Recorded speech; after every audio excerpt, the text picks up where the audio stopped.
and welcome. You're watching NewsX. I'm Megha Sharma, and this very special episode of VaKu, Vasudhaiva Kutumbakam. Joining me on the broadcast is Naim Khan. He's an iconic fashion designer. He does not need any introduction. He's made our country proud because he is perhaps the only Indian fashion designer who is at the top of his game. And every single celebrity worth his salt actually loves to be in his design, pleads and desires and hopes to be in his designs. Welcome on the show.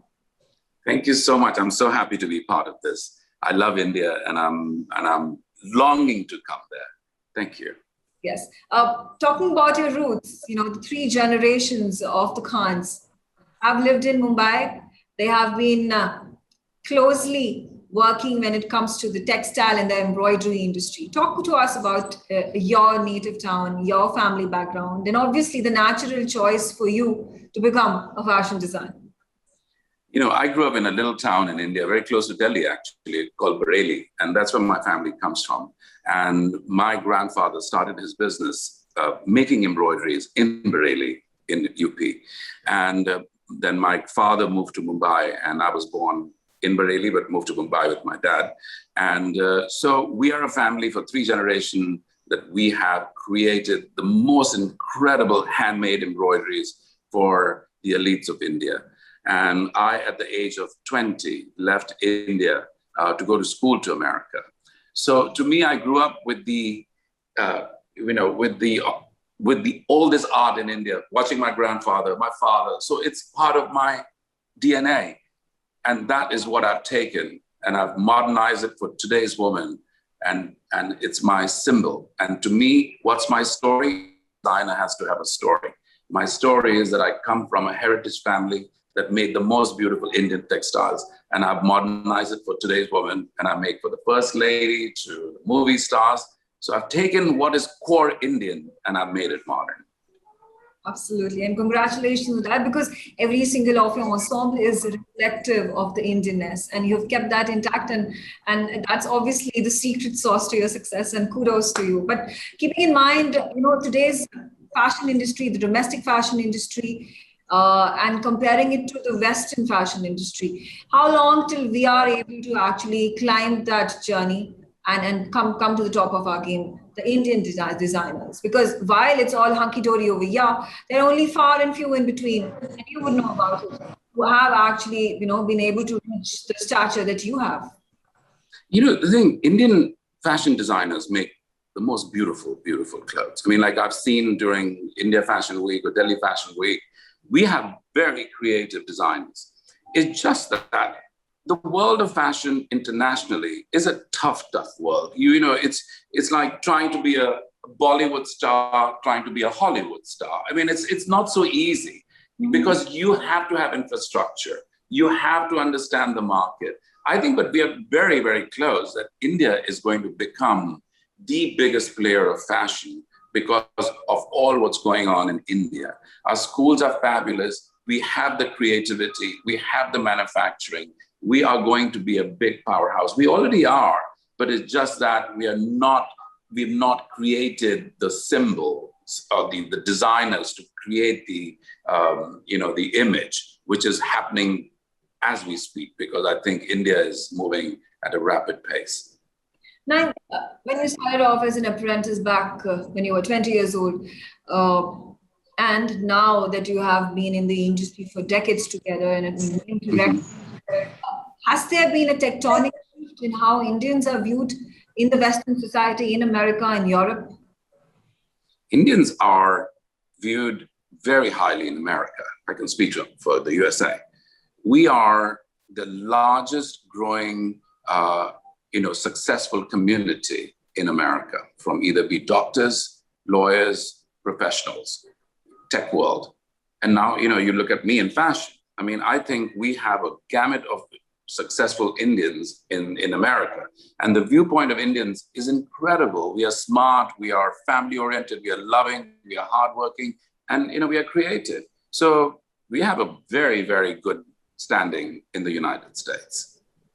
Absolutely. And what can be done ahead? Because you go ahead and see perhaps the benchmark for an Indian to have arrived And in United States and United Kingdom especially is a number of those members of parliament. We have go ahead and vice president.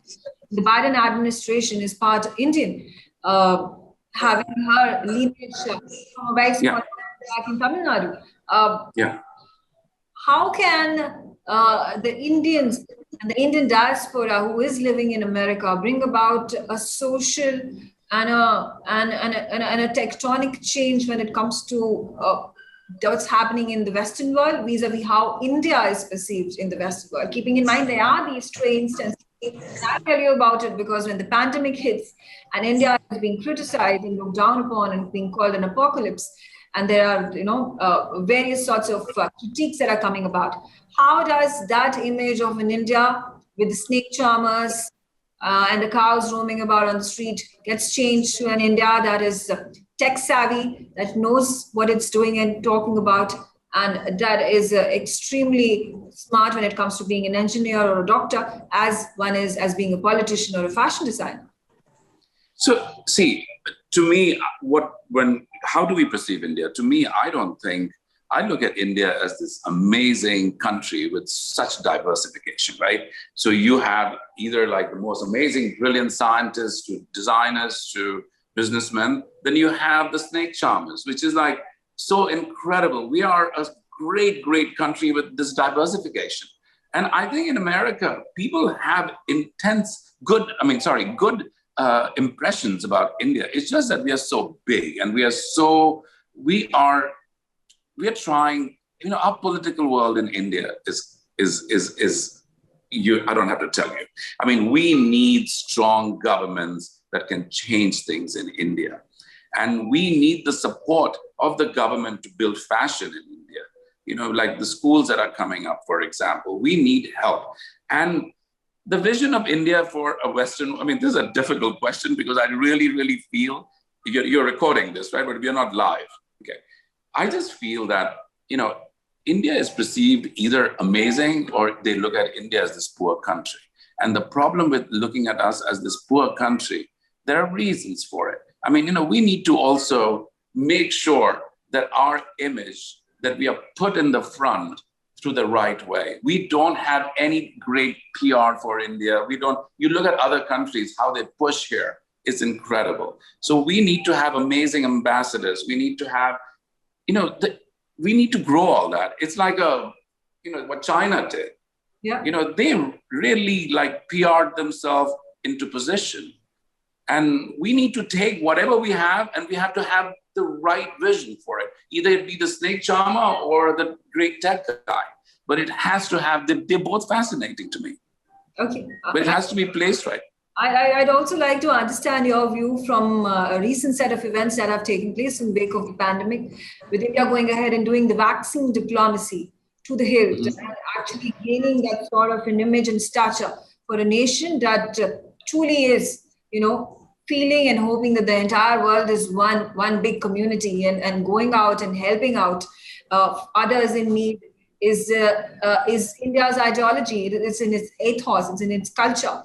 And that's what India represents. But when a situation arises in the United States where India is in dire need, and the Biden administration and the current US administration goes ahead and refuses to help at the first instance, but later on there comes a response wherein there are plane loads of supplies, medical supplies and oxygen concentrators, etc., that are sent across. You think that's the kind of messaging India should nonetheless we continue to pursue and push across the world? And this also differentiates us from other nations, be it the United States or a China. I think we need to be who we are. I think we are a great nation. What we do is, even during pandemic, we were helping, even though we didn't have for ourselves, but we were helping other nations. And I think we need to continue on that track and not follow the path of what happened in America during the last administration. This was a time when the country really, really went down to the point where we were not respected across the world. And India has a great image. India is a giving country. India is a country that comes to help for other people. And we need to continue with that. I think the world is going to respond. The world will look what's happening in India. Like today, I was reading in the New York Times about what we, the people of America, need to do for India. So there is great awareness, and America is going to come for India, but India needs to stick to its plan. We do great. Okay, we're doing great, absolutely. And the world, slow and steady, is what is going to take India to the top-notch position. Yeah. I think it's a matter of time. Contrast to a wolf-warrior China policy, which has obviously been devastating for it economically, culturally, diplomatically, and strategically as well. My next question to you, Naim, would be, how can we further bolster the image when it comes to the fashion industry and the Indian fashion industry? You talked to me about, opening up schools in India, and that's what you would like to do. But then when it comes to the fashion industry, vocational training is something the Indian education system is largely lagging behind in. Well, there are deep reasons why the Indian fashion industry has not succeeded quickly enough. You look at the infrastructure in India, for example. If I was a designer in India, where would I sell my clothes? There was no stores to sell my clothes, right? So, we didn't have, when I came in late 70s, there were no schools in India for fashion. It's only NIFT and all the other schools have opened very recently. Yes. So, we are a baby of fashion. And within the years that we have become who we've become in fashion is miraculous. I mean, you think you have all these amazing designers making beautiful things in India. So, and infrastructure is slowly coming.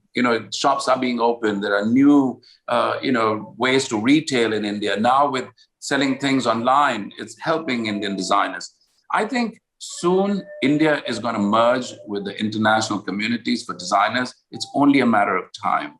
And Indians are very savvy and we are great designers. So it's a matter of time. Okay. It's moving. We don't think, but I see lots of amazing designers being sold in America. I had never seen before. So it's happening. It's happening, and it's happening even as we speak. So kudos to us. Yeah.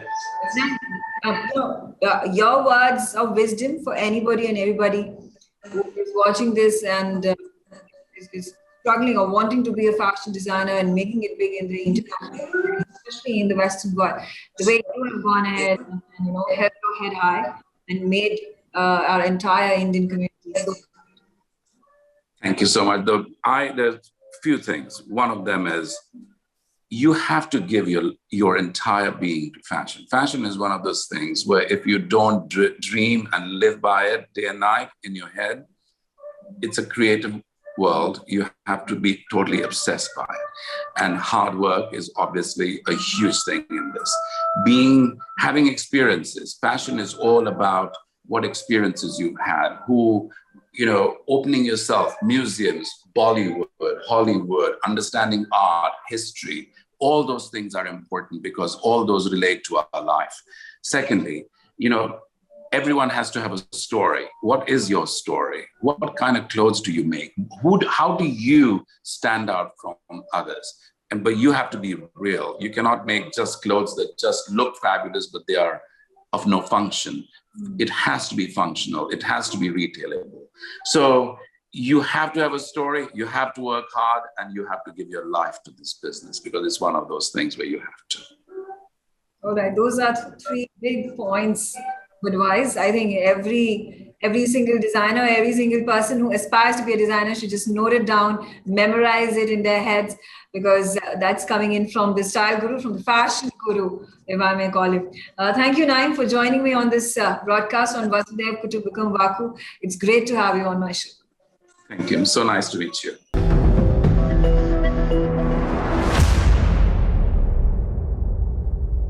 Hello and welcome. You're watching NewsX and I'm Megha Sharma. Joining me on the broadcast is a very special guest who's come all the way from Washington, D.C. right over here in the national capital.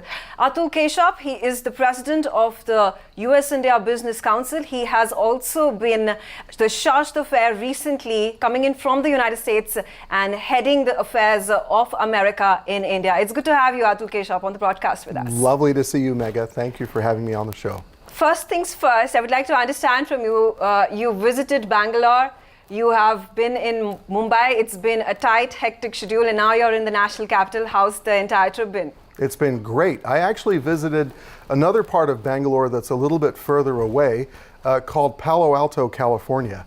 So I went to Palo Alto, and I'll tell you, when you're in Palo Alto, California, in the beating heart of Silicon Valley, you realize that Bangalore is not far away at all. That in fact, if you look at how much the digital economy stayed alive and vibrant and supported all of our people through the pandemic, Bangalore and Palo Alto, Bangalore and Silicon Valley played a huge role. And I don't feel very far from India at all when I'm in Silicon Valley. There are so many Indians, Indian Americans helping design and operate the economy of the future.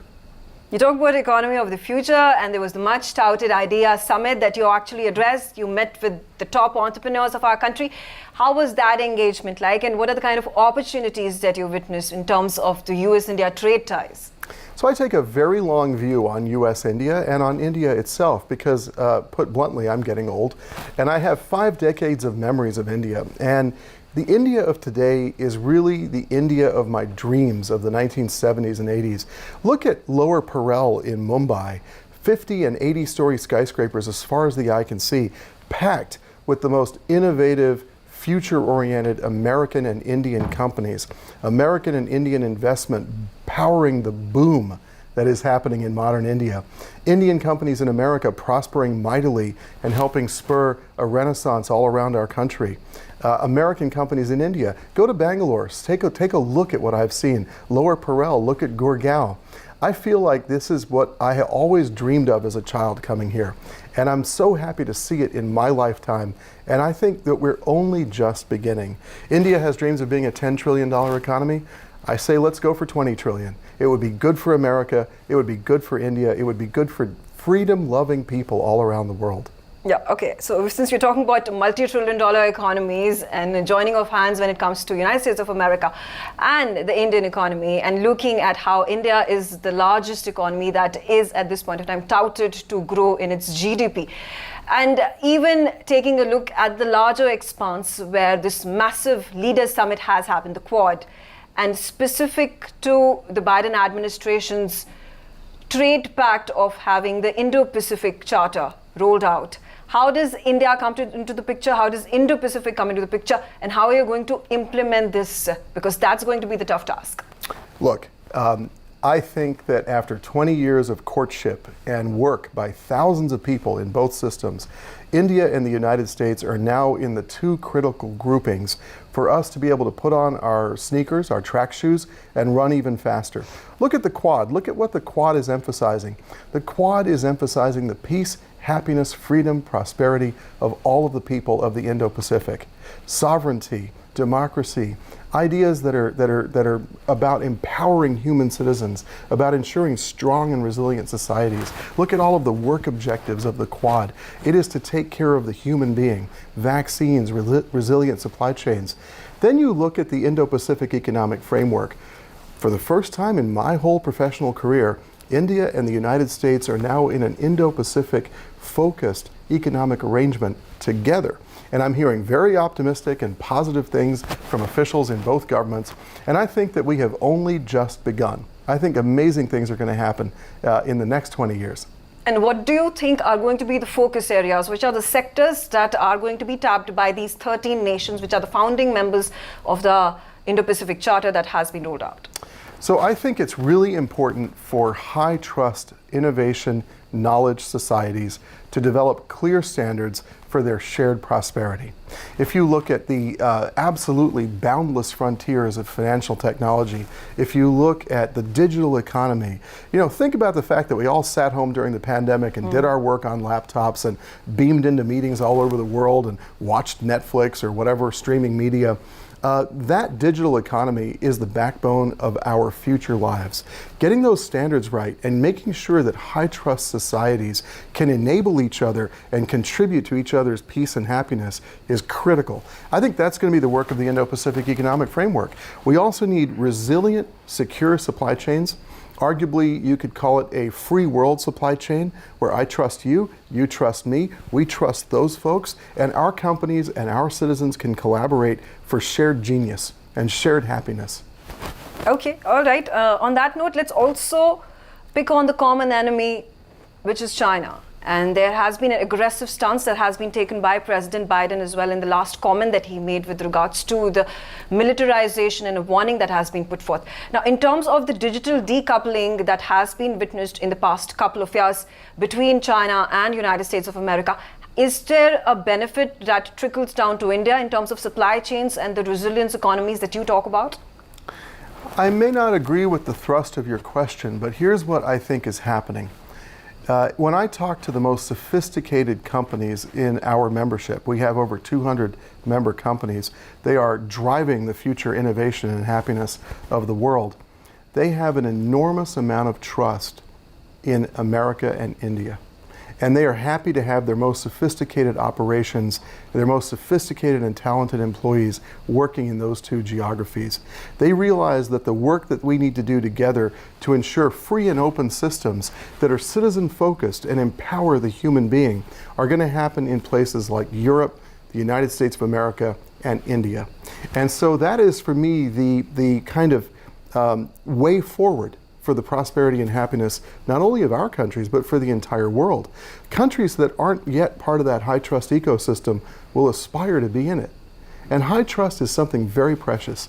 And there aren't that many countries that enjoy it, but the US and India have it in abundance. Mm-hmm. So when you look at the investment decisions of Indian and American companies right now, and these are running into hundreds of billions of dollars, and they will ensure the GDP of India rises to 10 trillion. Our firms are catalysts. A catalyst in a chemical reaction is something that speeds up a chemical reaction. If the chemical reaction is India at a $10 trillion GDP, America still happy and prosperous and united, the companies and their innovation and their talent are the catalyst. And so the trust we have in each other results in the shared objective. And it's not a question of you win, I lose. No way. That's not the way we play. Okay, all right. Since we're talking about shared trust and you talk about United States of America and Europe and India working together in the same tandem, do we also talk about the Ukraine war, the involvement of NATO, and now another of the US Treasury officials visiting India and talking about the aim to reduce the oil imports that India continues to have in engagement with Russia? How does that impact investments and businesses between both nations? Well, India is a sovereign and independent country, and I don't speak for the US government. I speak for my membership and for the US Chamber of Commerce. What I would say is these kinds of disruptions are going to happen more and more. Look at the pandemic and how disruptive that was. Look at this war, which is a war of choosing by one individual that has resulted in enormous hardship in terms of fuel price rise and food price rise that is going to impact the poorest people on earth. And look at how all of us are being forced to adjust to it. Who knows what future shocks will come? But I will tell you this, in the depths of the pandemic, when America desperately needed pharmaceutical drugs from India, India gave them. And in the depths of your pandemic here in April, May last year, when India needed things from the United States and from American producers, we freely and copiously gave them because friends do that for each other. And I think there are actors on the world stage that want to take us backward to a much darker period in humanity. And I refuse to have that happen. I think we have to work together. Very important that the free societies converge and collaborate and serve as that catalyst for each other's prosperity and happiness. What do you have to make in terms of the kind of messaging and commenting and remarks that are coming across when India goes ahead and bans wheat exports, keeping in mind there is a paucity of grains across the country, across the world? Well, nations have their first obligation to take care of the peace and happiness and welfare of their own citizens. And that's true in India, it's true in the United States. But I think India has a very large worldview about how it can help around the world. India has given a lot of vaccines to neighbors and friends. India has always tried to help out countries in need. And I don't want to name certain countries, but there are present examples where India and the taxpayers of India are taking care of the dire needs of people. And so when you look at the India wheat policy, it's actually pretty nuanced. And what it is trying to do, I think, and I don't work for the Indian government, is to address the national needs of the people during a moment of great price uncertainty, while also having a compassionate view toward helping countries that may be in even very dire need for wheat and could use it because India has a very large production and potentially has an export capacity. Okay, talking about defense ties, and there has been a similar kind of a policy that has been utilized by United States of America. Russia and India have continued to be traditional trade partners when it comes to defense. There have been overtures that have been made, and successfully so in the past. There have been trade deals that have been signed between both the nations. Make in India campaign has been projected and supported by United States of America as well. In wake of the very recent proposal that has been put forth and accepted by India, is there a way to again lure India out of the traditional partnership that Russia and India have shared in the past and continue to do so even now? I won't go with the premise of the question, because what I would say is most important is for the great democracies, and ours are the two greatest democracies. The most important thing is for the great democracies to be as strong as possible. There are serious threats to democracy and human freedom around the world right now. For India to be as capable in defense as possible, as resilient, as able to take care of and sustain its own defense needs as humanly possible, is good for India. It's good for India's citizens. It's good for India's national defense. It's good for the world, and it's good for positive values. So on this, I think our companies, American companies, are the finest in the world in terms of technology, capability, reliability, ethics, transparency, as mandated by law, and that they are very happy to be partners of India's defense renaissance. And if India chooses, because these are sovereign decisions, I think what you're going to see is a degree of reliability and sustainability and technical proficiency, the likes of which will make many, many countries very happy that India is as strong as it is. Okay, I'll come back to the Indo-Pacific, and especially in terms of the $5 billion boost comes from the infrastructure development that has been pledged by the Quad leaders and the Tokyo summit. There has been aggression that has been shown by the Chinese in terms of the warplanes that have now surfaced in the Tokyo region, in the Japanese defense region. Another anomaly that we witnessed over here is that there were Russian warplanes as well. Now, how does this infrastructure boost in the Indo-Pacific help in checking these aggressive, invasive stance that has been put forth by China time and again, but the new entrant over here we witness, which is Russia? I would say that the world has seen what it looks like to have a foreign policy and an international system based on the law of the jungle. Might does not make right in the 21st century. The UN was developed, India was a founding member, to uphold the principles of territorial integrity and sovereignty and to avoid the recurrence of global war. America is a big country, India is a big country. If we went around intimidating our neighbors and using force to solve disputes, the world would be a much more dangerous place. There are times when there's a moment when that happens for compelling reasons like protection of civilians, but the other thing that really is important is for countries to realize that there has to be a rules-based international order. India upholds that rules-based international order. I think the nations of the Quad believe in peace and security and critically sovereignty for every country. And if you look at what's happening, there is an erosion of sovereignty taking place, and nations are being given choices. You can take free and easy credit that may lead to a very bad outcome, or you can take sustainable, useful, transparent, ethical, low interest rate credit that actually builds societies, builds prosperity, focuses on human happiness, and ensures the well-being of countries. Having stable, prosperous, open societies around the world is an American vision. It is enshrined in the software of the United Nations. That's a software worth protecting. It's a software, frankly, worth dying for and fighting for, because there is a right and wrong, and there is a good and evil. And we have to be very careful about making sure that humanity's trajectory remains on a positive path. Okay, all right. Let's again talk about what is happening domestically in terms of disruption when it comes to 5G technology. There was a recent indigenous launch that Prime Minister Narendra Modi himself did of the 5G test beds. We're talking about 2030 indigenous 6G coming into being. how does this disrupt the market internationally, and how does this help investments to pour in from United States into India? So that's a great question. And I think as we look forward into how these high trust societies evolve and collaborate, it is very important for us to be careful to ensure that the best ideas, the best innovations, the best talent can be pooled for maximum collective advantage, right?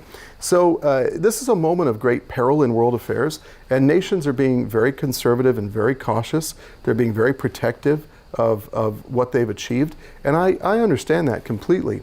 But my argument would be that while we do that, we should also see whom we trust. With whom can we have utter friendship, reliability, feeling of confidence, and then when we create that ecosystem of trust, all of that pooled talent, all of those pooled ideas can benefit everybody in the collective. And so if we each create our thing, maybe mine's pretty good, and maybe yours is pretty good, and maybe his is pretty good, but what if all three of us leveraged the genius and unique capabilities of each other and all lived better and happier lives and created, frankly, a blueprint or a model for the entire world to emulate. So I think when you look at Palo Alto and Bangalore, the DNA is shared, the people are shared, the companies, the innovation, the technology, the investment. These are two sides of the same coin. I would hate to see that coin cut in half. Okay, that's a very unique perspective, and I think that's something that needs to be taken policy-wise and implementation-wise between both nations. And also talking about, in the same breath, digitization and what has happened with the spurt of startups and unicorns, particularly in our country, and that has been unprecedented. How do the future prospects between both nations in terms of entrepreneurs looking to, again, bring in FDI into the country, look from here? So this is where it doesn't take a whole lot. The principles that draw in FDI are pretty clear. And I talked about it in my speech in Bangalore on Saturday. Ease of doing business, transparency and really like stakeholder-driven regulatory output, level playing field. If countries can do these things and create that enabling kind of environment, investment will come. I go to New York, I meet with private equity firms, I meet with banks. I go to Silicon Valley, I meet with venture capital. They have literally trillions of dollars looking for viable investments. And in an era of profound geopolitical and geostrategic uncertainty, India is looking like a stronger and stronger bet. Now, if there can be really stable policy environments, if there can be very good progress on ease of doing business, and if there can be a level playing field for Indian and international competitors, particularly from high trust societies, I think India is going to get to $10 trillion very fast, because that investment is a catalyst. It speeds up the reaction. The ingredients are all right. The policy indications are all great. And then the catalyst is that massive amount of investment dollars that's going to build the India of tomorrow. Absolutely. I think in the same vein, there has been an investment initiative that has been signed between the United States of America and India very, very recently on the sidelines of Quad. What is the direction this path is taking? I think the direction is toward India and the United States being the two most consequential and important countries on earth, and having the single most important bilateral relationship of any two countries on earth. I think our two great nations, the two greatest democracies on earth, have a very positive, ambitious vision of the future happiness of the world. We will get through these present moments. The US and India have faced down tough times together, and we will make sure that the pathways of prosperity are created such that all of humanity can benefit. The vision is big, and the member companies of the U.S.-India Business Council, part of the U.S. Chamber of Commerce, believe passionately in what the founding fathers articulated, which is a vision of life, liberty, and the pursuit of happiness. It can be technology and innovation driven. It can be driven by mutual trust and respect. Mm-hmm. It can be driven by this shared sense of purpose, but I am certain we're going to achieve it. Absolutely. And before I let you go, Ambassador, one last question. In terms of the kind of challenges US businesses, entrepreneurs see at this point of time while entering India, and how can those challenges be further fought on and allowed for companies to enter into India more easily? Megha, I really like the Prime Minister's leadership in terms of having India move up the league tables in terms of ease of doing business. My respectful suggestion would be if India were in the top 10 of countries with the ease of doing business, India is going to be a 20 or 30 trillion dollar economy. So ease of doing business, number one. If we can get that, I think you're going to see the world beat a path to your door. Okay, absolutely. Thank you, Ambassador, for sharing your thoughts, and it has been a very insightful interview. It's good to have you on NewsX, and hoping to see you more over here in India and having furthermore of these interactions. Thank you so much. Thank you. For more such videos, subscribe to the NewsX YouTube channel, hit the bell icon.